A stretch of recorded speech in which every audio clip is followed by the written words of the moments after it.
Welcome to this Gearwig video tutorial on terrain. Terrain in Warmachine affects the game in two very basic ways. Terrain will either restrict a model's ability to move freely, or it'll provide a model with a defensive bonus, and often do both. While the rules governing terrain in-game are very specific and rigid, the actual terrain pieces themselves, the models and effects you use to create terrain on your battlefield, will not be. It is important for you and your opponent to agree on which terrain type each piece on the table represents and what rules apply to it before the game starts. Before we get into specific examples of terrain, we'll look at two of the more basic ways terrain can affect the battlefield.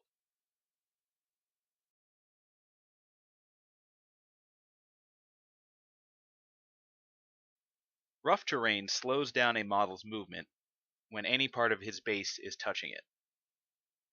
Many specific types of terrain also count as rough terrain. Forests, shallow water, wreck markers, broken ground. Any of those also count as rough terrain. When any part of a model's base is touching rough terrain, that model must spend double the movement to move through it. Thus, a model would have to spend 1 inch to move 1/2 inch, or 4 inches of its movement to move 2, for example. A model with the Pathfinder advantage ignores this penalty and can move through rough terrain normally. Our Journeyman Warcaster on the far left has a movement of 6. If she wants to walk toward the forest here, she first can spend 3 of her movement through open ground normally. Once her base touches that forest, she is in rough terrain. She has 3 inches of her movement left, but since she is in rough terrain, she can only move 1.5 inches, half of her remaining movement. This druid has the Pathfinder advantage. Whether he's in open terrain or in the forest, he can move his full movement of 6 and suffer no penalty at any point. There's a common fallacy involving rough terrain, where players forget that both the front of their base and their back of their base counts toward their movement. So rough terrain starts when your front lips in and doesn't end until the back part of your base completely exits. People forget this and try to do some shortcut math to determine how far they can move in rough terrain. Let's look at an example. Striker here wants to charge the Lord of the Feast through this shallow water that we're counting as rough terrain. Striker can charge 9 inches and has a 2-inch reach. We check and there is a 1-inch gap of open ground before he touches the water. When he touches the water, he'll start reducing his speed. And there are 3 inches of water to get through. Now he has a 9-inch charge normally, but his movement will be halved during 3 inches of the movement. So if we just subtract those 3 inches from his total of 9, we'll get a 6-inch charge. We measure our control area. We see that 6 inches will put us well within the 2-inch reach range of the Lord of the Feast, so our charge will be successful, right? Well, let's see. Striker spends the first inch of his 9 through open ground. So far, so good. Once he touches the water, he'll have 8 inches left on his charge. Now we can use a proxy base here to show where Striker will need to get before he stops having to cut his movement in half. Once he gets there, he can move normally again. He's got 8 inches left on his charge, but that base is just a little bit more than 4 inches away. So it would take 8.5 or so inches to just get out of this water. Since he only has 8 inches left, the back toe, the back edge of his base, is actually still going to be touching the water when his charge ends. Striker finishes here, right on the lip of the water, well out of range of the Lord of the Feast. He didn't take into consideration that he starts losing movement when his front touches the water and doesn't stop losing that movement until his back leaves. So the rough terrain really wasn't 3 inches wide at all. It was 3 inches plus the width of his base. So in his case, 30 millimeters, or just over an inch. A heavy warjack would have an even tougher time getting through that water. For this reason, rough terrain is more restrictive than it might look at first glance, and the Pathfinder advantage is just that much more valuable.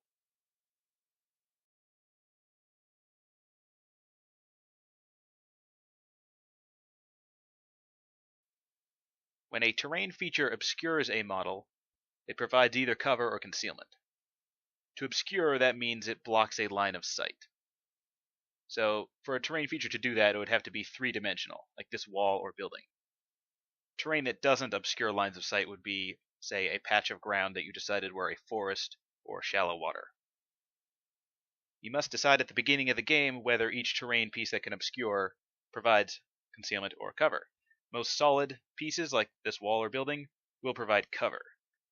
An example of a piece that would provide concealment would be like a hedge, something sort of soft. But the most common obscuring pieces provide cover. In order to benefit from this cover or concealment, the model being targeted must both be within 1 inch of the terrain piece, and must be able to draw at least one line from its base to its attacker's base that goes through the terrain piece. If the Journeyman Warcaster at the top were firing on the Druid on the bottom here, the Druid would not gain cover, because he is not within 1 inch of that wall.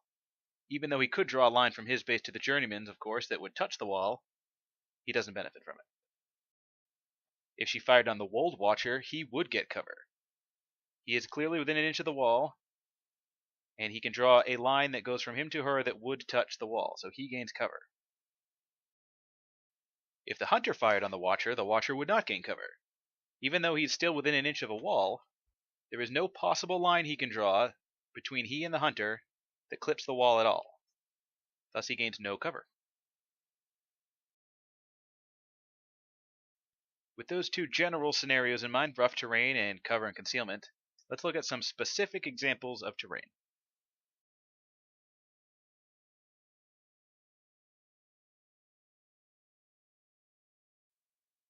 Obstacles are terrain pieces that are less than 1 inch tall.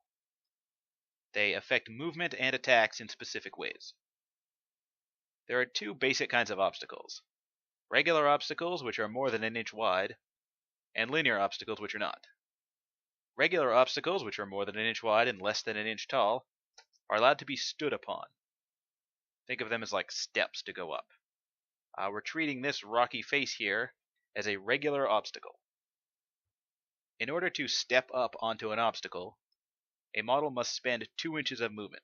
If it does not have 2 inches of movement left, it cannot step up onto an obstacle. Once a model does so, it gets to move 1 inch further into that obstacle. So even though he must spend 2 to get up there, he gets 1 when he gets up there, so he really only loses 1 inch to step up onto an obstacle. This Hammersmith can move 4 inches during his activation. He's got 2 inches of open ground before he gets to the obstacle. Then he'll spend his last 2 inches to step up on it. I'm going to use some dice here so he doesn't tip over. But once I've stepped up on the obstacle, he gets to move 1 inch into it. If he were any more than 2 inches away, he wouldn't have enough movement to step up here, so he would have to just stop at the wall of the obstacle. He would not be able to step up.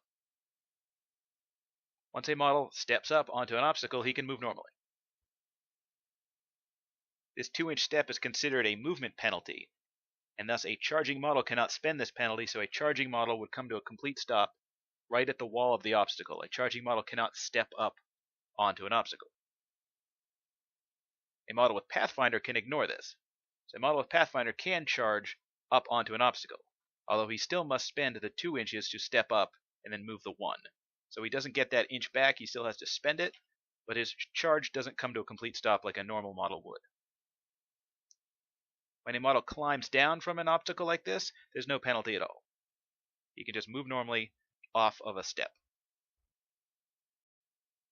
Linear obstacles, like walls, are not 1 inch wide and thus cannot be stood upon. You cannot step up onto a wall. A model cannot end its activation with his base on a wall at all. If a model has enough movement to move completely past a wall, then its movement is not affected by the wall. A model can advance or run through a wall as long as it has enough space to land and not spend any sort of penalty. If a charging model touches a wall, his charge immediately stops. Like with obstructions, walls cut charges short. If a model has Pathfinder, he can ignore this and charge right through walls. If the Hammersmith here were just using his 4 inch advance, he couldn't get over the wall. He could probably get his front toe over the wall, but the back part of his base would still be touching it, and that isn't legal, so he'd have to pull back and stay behind the wall. If instead he tried to run his full 8 inches, he could easily find some space over there to move across the wall. He wouldn't have to subtract any of his movement, he would just move his 8 inches. If he declared a charge on the Wold Watcher here, there's no charge line he could draw that wouldn't touch the wall. And once his charge got started, it would immediately stop when his base touched the wall, because the Hammersmith doesn't have Pathfinder, and his charge would fail. Both regular and linear obstructions are obscuring terrain. They can obscure lines of sight, which means they'll provide cover or concealment. You and your opponent will agree to this before the game, and you'll find that just most will provide cover because they'll be solid objects. Obstructions can also affect melee attacks. If you can draw any line between you and your melee target that goes through an obstruction, the way Striker can draw a line from between he and the Lord of the Feast here through this wall, then the attacker gets a -2 penalty. You'll really only see this -2 penalty when models with reach are attacking over a wall. It's almost impossible to cram an obstacle in the half-inch melee range normal models have, and step obstacles usually don't fit in a model's melee range. So typically when a reach model is attacking over a wall, you'll see this, and it is a -2 penalty.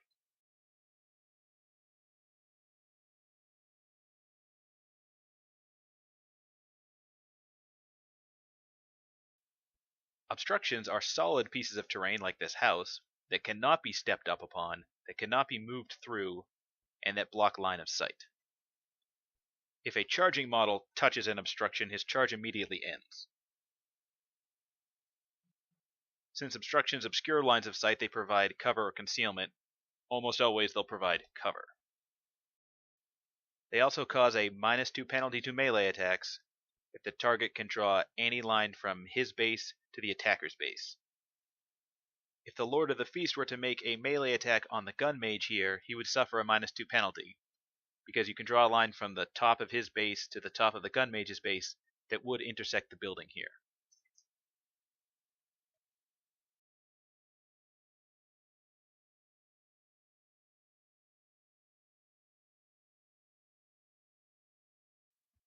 Hills have gradual slopes that don't affect movement at all. Our Hammersmith, making his 4-inch movement, could move up this hill his entire 4 inches without any sort of penalty.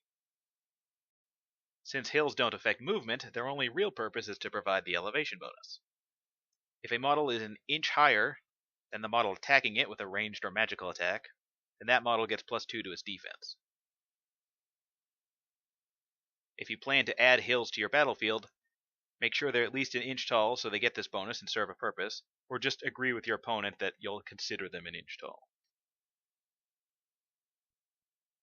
Gradual slopes like this can often play havoc with Warmachine models. Warmachine's a very precise game, and the positioning of your base is always incredibly important. So having a model tip over on a weird little hill like this can be a problem. For simplicity's sake, it's often better to take a step type terrain that you and your opponent decide counts as a hill.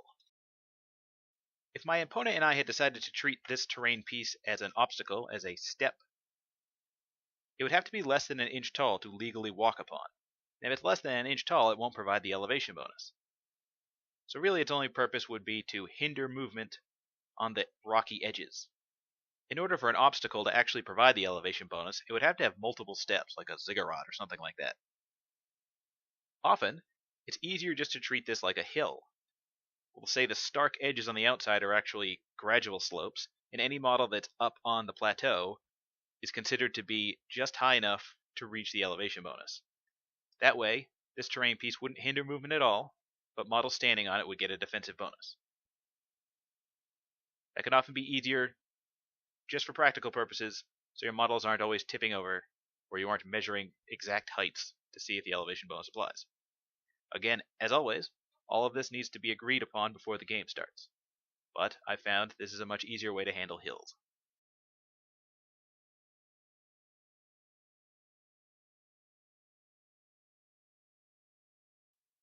Forests are specific patches of ground with their own special rules.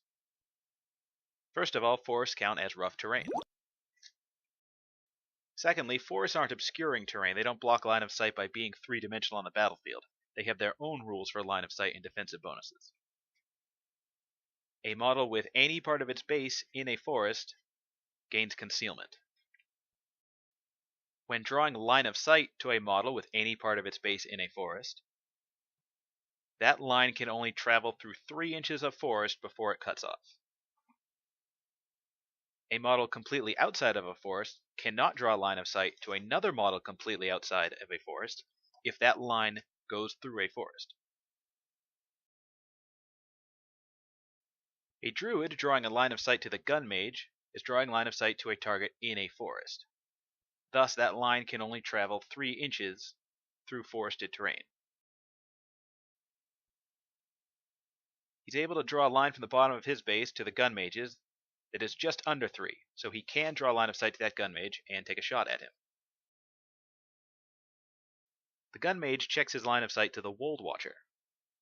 While they are within the same forest, he still can only draw 3 inches of line of sight through a forest, and the watcher is just beyond 3 inches. Thus the gun mage cannot draw a line of sight to him and cannot target him with an attack. Now the Journeyman Warcaster checked her line of sight to the druid. Both she and her target are outside of a forest, so she cannot draw a line of sight that goes through a forest. Here we see there's no possible way for her to draw a line of sight that doesn't touch a forest. Even though the little nub of forest here is less than 3 inches, she still can't draw a line of sight through it, so she cannot declare an attack on that druid. Note that some special rules like Eyeless Sight and Hunter ignore these rules for forests. Models with these special rules can see through forests and ignore the concealment bonus granted by those forests.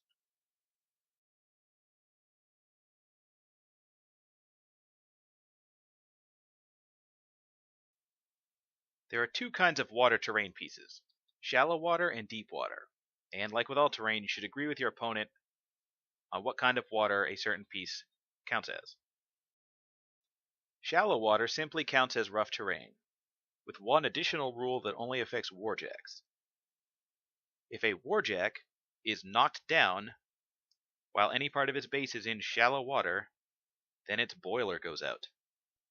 When a warjack's boiler goes out, it becomes stationary until a friendly warrior model, base to base with it, forfeits his action to light him back up.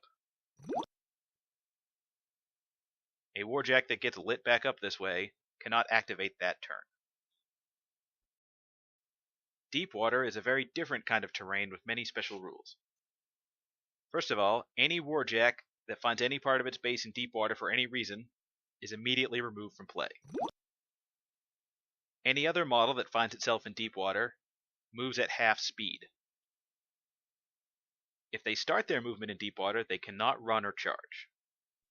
While in deep water, a model cannot take actions, cast spells, use feats, or engage other models.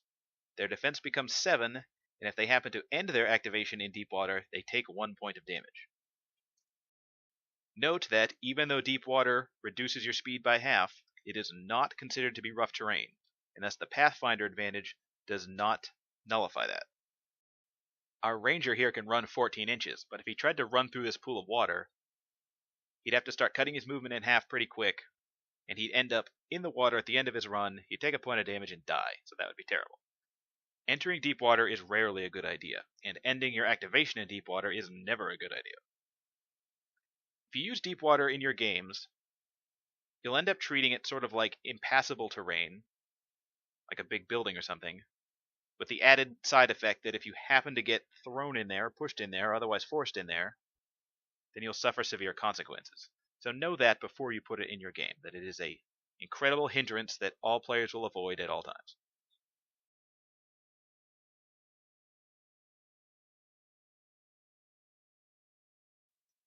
The 2015 Steamroller packet for competitive Warmachine play dictates some rules for terrain placement before a game. It recommends 5 to 7 pieces of reasonably sized terrain in a game, and it forbids any terrain in deployment zones. It splits terrain into 2 types, restricted and unrestricted. Linear obstacles like walls and obstructions like buildings are considered restricted. Restricted terrain cannot be within 5 inches of other restricted terrain. They cannot be within 5 inches of flags, and they cannot be within zones at all. So no more walls and zones, and no buildings right next to flags. All other terrain is unrestricted. Unrestricted terrain needs to be at least 2 inches away from other pieces of terrain, and can be placed anywhere on or near flags or zones.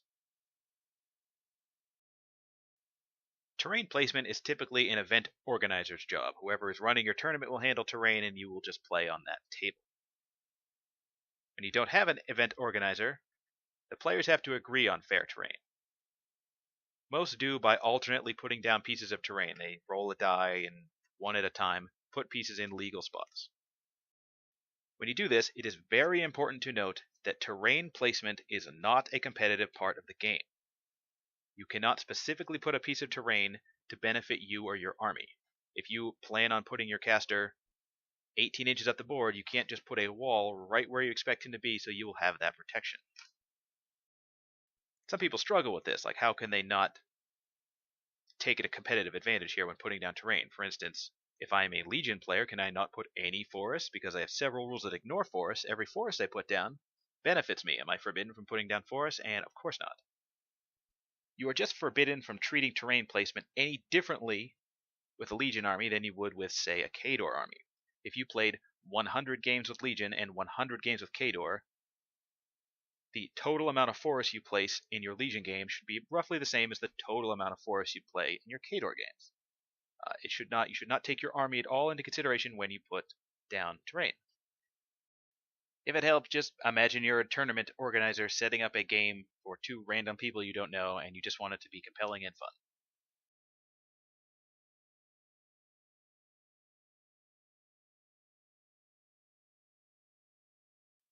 Because Warmachine is such a precise game, look for terrain pieces that will allow your models to stand flat as often as possible. Big, craggy, tilted, awesome volcano pieces might look cool, but can make for very difficult games. Look for solid, flat pieces with stark edges. I've found that makes for much more enjoyable games. Always discuss terrain with your opponent. Make sure you're on the same page with your opponent. Make sure you know what's a hill and what's an obstacle, what provides cover, what provides concealment, whether a water piece is considered deep or shallow. Discuss all of this with your opponent and make sure you're on the same page so it doesn't come up in the middle of a game and maybe cause an issue. Ultimately, terrain should add fun to the games and provide both players with interesting challenges that they need to overcome. Thank you for watching. For more guides, battle reports, and articles, check out Gearwig.com. You can email me at boss@gearwig.com, or check out our Facebook or Twitter pages.